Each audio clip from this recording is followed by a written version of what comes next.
Hey, how you guys doing? This is Hanif. I'm here with Yava Williams, and for those who do know or don't know, we're here to discuss Austin Shuffield, and who I have here is Yava Williams. She actually has encountered and knows a few things about Austin, so we're gonna get to learn more about him, get some background that we do definitely feel is pertinent for the public to know. First of all, I thank you for taking the time to speak with us today. Thank you for speaking with me. Yeah, definitely. So first, give me a little background about yourself, and then you can just get straight into it. How do you know him? Whatever information you feel comfortable letting us know with regards to Austin the man. Sure. I'm a native of Dallas, Texas, more specifically the Carrollton area. I've lived here for the majority of my life, other than going off to college in Houston and moving back. I encountered Austin when I was probably in the 2nd to 5th grade. And it was basically at a after-school care facility. Okay, an after-school care facility, so not at school itself. No, we didn't go to actual school with each other. We went to different elementaries, and they'd pick us up, and then we'd go to an after-school care. Okay. So between the ages of, 2nd grade to about maybe 11 years old, I attended the after-school care program. Do you know by any chance what school he went to at the time that you knew him? I know you guys said you went to 2 different schools. Yeah, I think he went to Furneaux Elementary at the time. It was the after-school program, and it was also sometimes summer.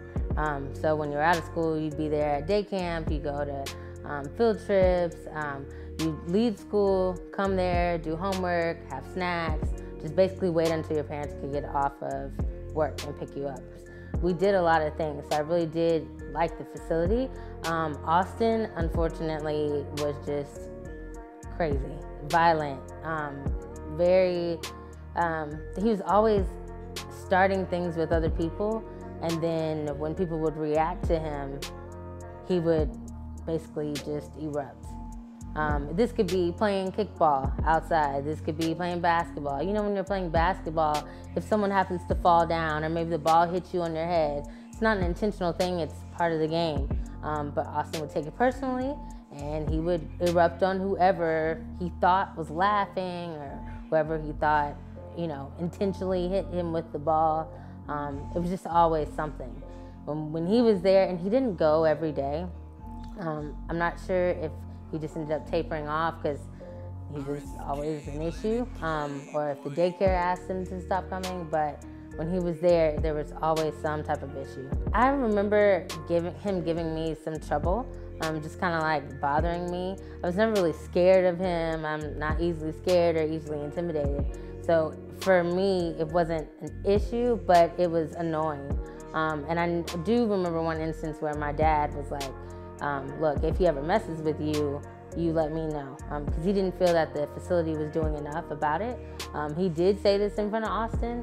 When my dad came to pick me up, I think Austin was having an episode or going off or having a tantrum, and my dad was like, no, that's, you don't act like that, and if he acts like that to you, you let me know. He just would say very racist jokes, everything you would not want a child to be doing. Right. The violence, I have friends who remember how violent he was, how he would erupt. I have friends' parents who remember how violent he was and how he would erupt. Okay, so when you say violent, you mean like he would physically hit other Physically students? Fight, physically hit, just nitpick with people. We had a computer. I remember we used to play computer games. Someone would be sitting there playing the computer, and Austin would come up and start bothering them and then incite an argument. But then when the person went off on Austin, he would be upset. And it was kind of like a pity party. And it's like, well, you shouldn't have messed with them at all. You had a post online. With regards to the post online, can you maybe add some clarity to some of the things that you had put within that post? Because we've had some people who have claimed that this post came from a fake account.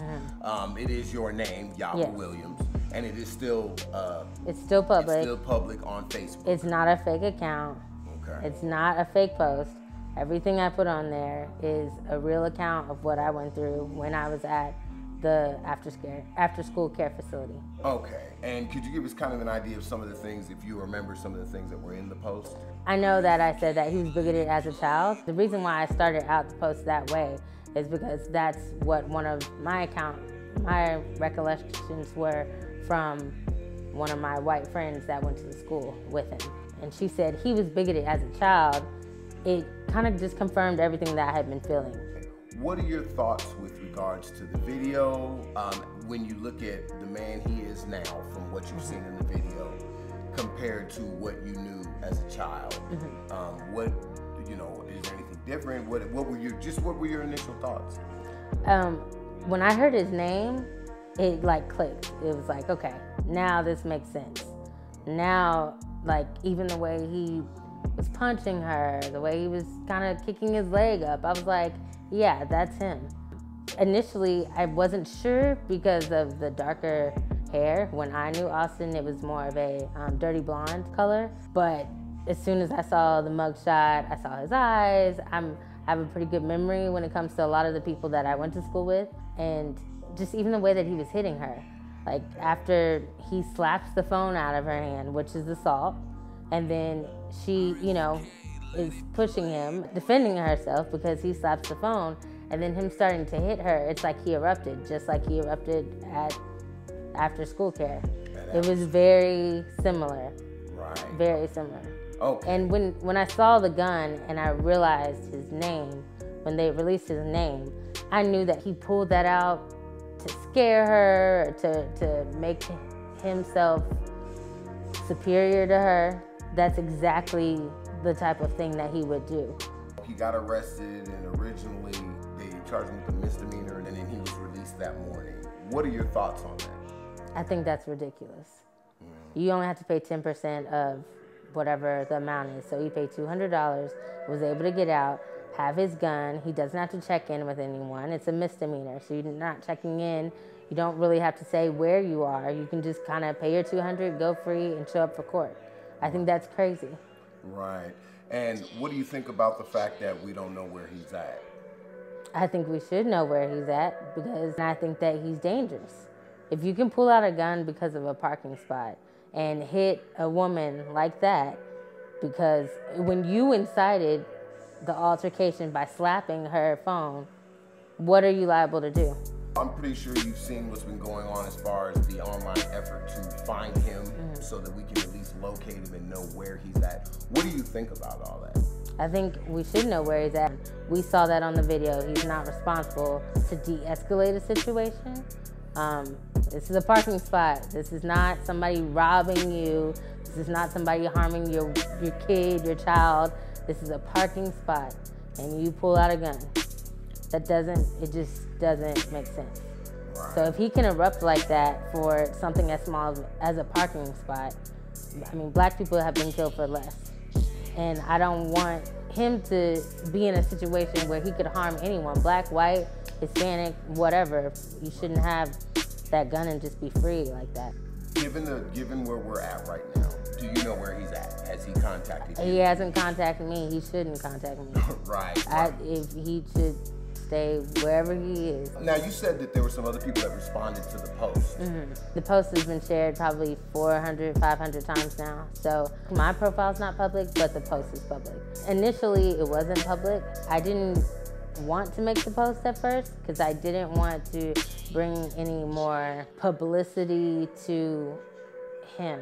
But then I thought about it, and it just made sense for me and my heart, because I know that this was probably hate-filled. He wasn't just punching her to defend himself. Right. So I felt like it was my duty to say, hey, yes, I've had an experience with him. I know this kid. He's always been this way. Someone has raised him this way, or someone has made excuses for him to where he thinks that this is okay. So maybe also the post was to bring awareness to how you're not just born like that. Someone had to make excuses for him to get to be that way. You don't come out of the womb racist. You don't come out of the womb bigoted. And maybe that's the bigger issue. That's an interesting thought. Now, I think somewhere in the post, because I had read it, there was a mention, or I read that there might have been like a assault of some sort. I don't know if it was a girlfriend. Did you kind of provide something? It was the night that he was arrested. Some people were going on his page, writing under some of his posts. And they basically said that they thought that they knew that he had 2 girlfriends that had previously filed assault charges. I don't know how true that is. Right. I'm not sure. But they were basically saying this is not unusual behavior. Okay, these aren't confirmed. Right. We want to make sure that we are clear that this is alleged. We don't know who made these posts, but you did read these posts. Yes. We cannot confirm nor deny the validity of these posts. We want to make sure we're clear about that. But this is something that was posted. Right. And just as your story, and your story, we know, because you're physically sitting here, this is coming out of your mouth, you're standing by it, you posted it, and that's why we wanted to make sure we had this interview so that we could provide some clarity. We want to make sure that everything's on the up and up, that just really for no other reason than for the safety of, the women of Dallas. And I want to first of all thank you on behalf of, myself. I can speak for myself, but definitely all of the other people. Dallas, Texas, we've got your back, and we're going to definitely continue to look for Austin Shuffield. Because at this moment, do you know where he's at? No idea. I don't know where he's at either. I'd like to know where he's at. And on behalf of the A3DL, as I told your neighbors, Austin, and I'm telling you now, Austin, our thoughts are still this. You are not welcome in the state of Texas. We saw the video, so I don't have to have anybody interpret anything. We'll make sure we're clear about that. We're not going to wait for anybody's interpretation. If the law does their job, great. After they're done doing it, you need to leave.